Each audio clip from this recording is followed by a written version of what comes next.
Europe 1, 7h48, l'interview vérité. Thomas, vous recevez ce matin le secrétaire d'État italien aux affaires européennes, Sandro Gozzi. Il est en duplex des studios de la RAI à Rome. Les Italiens ont voté hier référendum constitutionnel qui était aussi un plébiscite pour ou contre le Premier ministre Matteo Renzi. Résultat, victoire du non avec près de 60% des voix. Bonjour Sandro Gozzi. Bonjour. Mon expérience de chef de gouvernement s'arrête là, a déclaré Matteo Renzi. Il a annoncé qu'il démissionnerait dans la journée. Qu'est-ce que vous vous dites ce matin, vous qui êtes ministre pour quelques heures encore ? Je dis que c'est une victoire de la démocratie parce qu'il y a eu une participation au vote énorme, presque 70%, avec une victoire nette du non. Et maintenant, c'est à la coalition du non, et coalition très hétéroclite, de faire les propositions pour l'alternative à notre gouvernement. Est-ce que le Premier ministre italien Matteo Renzi va expédier les affaires courantes jusqu'à peut-être d'éventuelles législatives suivantes, ou est-ce qu'il va vraiment partir dès aujourd'hui ? Ça, c'est à lui de lui demander, mais semblait très clair hier. Et vous savez, en Italie, jusqu'à notre arrivée au pouvoir, personne ne perdait jamais. L'Italie, c'est le pays où les gens perdent les élections, les référendums. Ils disent j'ai pas complètement gagné. Et nous sommes différents des populistes et des éléphants de la Première République là-dessus aussi.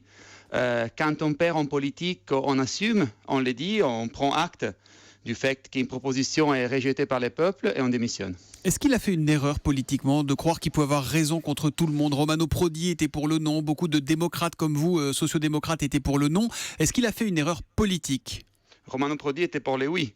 Pour le oui, pardon. Même si il disait que la réforme n'est pas parfaite, il a démontré une clairvoyance qui n'est pas celle de Mario Monti, de Massimo D'Alema et de tous les has-been, comme on dit, de la Première République qui se sont unis aux populistes pour empêcher la réforme. Oui, peut-être on peut dire qu'il a trop personnalisé les référendums, mais on sait bien que les référendums, c'est sur la question et sur celui qui la pose. Donc, j'éviterai de lui faire un procès dès l'après sur la question de la personnalisation. C'est clair qu'il y a une très forte résistance au changement. En 1000 jours, on a fait des réformes de façon intensive que l'Italie n'a jamais faites en 20 ans. Et il est clair que les différents résistants au changement se sont coalisés pour nous garder dans les statu quo et dans l'immobilisme. Sandro Gozzi, vous êtes secrétaire d'État, je le disais, aux affaires européennes. Ce matin, doit-on parler d'une crise italienne ou d'une crise européenne ? C'est sans doute une mauvaise nouvelle pour l'Europe, vu que nous étions très engagés pour pousser l'Europe à sortir de sa crise. Et donc, je ne crois pas que ce soit une bonne nouvelle qu'un réformateur comme Matteo Renzi, qui a posé des questions réelles à l'échelle européenne, ait démissionné. Donc, sans doute, je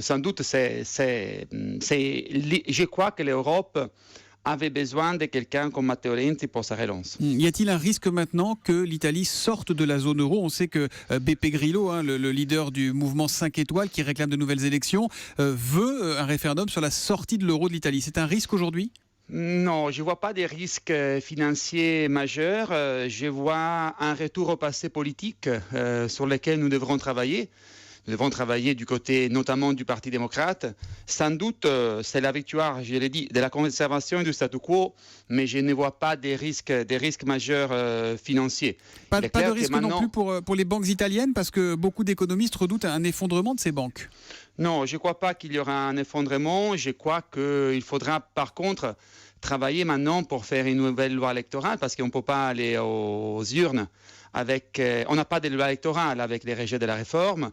Et donc maintenant, c'est à la coalition d'UNO de venir avec une proposition de loi électorale.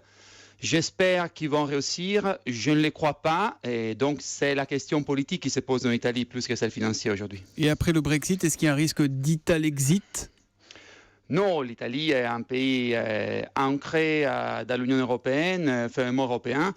Il est clair que ceux qui se sont alliés aux populistes de la Ligue du Nord, qui eux sans doute vont sortir de l'Union européenne, aux populistes des Grillo, qui sans doute ils vont sortir de la zone euro, maintenant doivent assumer leurs responsabilités. Et c'est une responsabilité très lourde. Qu'est-ce qui vous a dit Matteo Renzi ces dernières heures ? La politique c'est fini provisoirement pour lui ou il va revenir ? Il a dit qu'il va démissionner des chefs de gouvernement, des présidents du Conseil. Mardi, nous aurions une direction nationale du Parti démocrate. Personnellement, je souhaite qu'il reste secrétaire du Parti démocrate et qu'il prépare la prochaine primaire, qui maintenant, je crois, devrait être accélérée.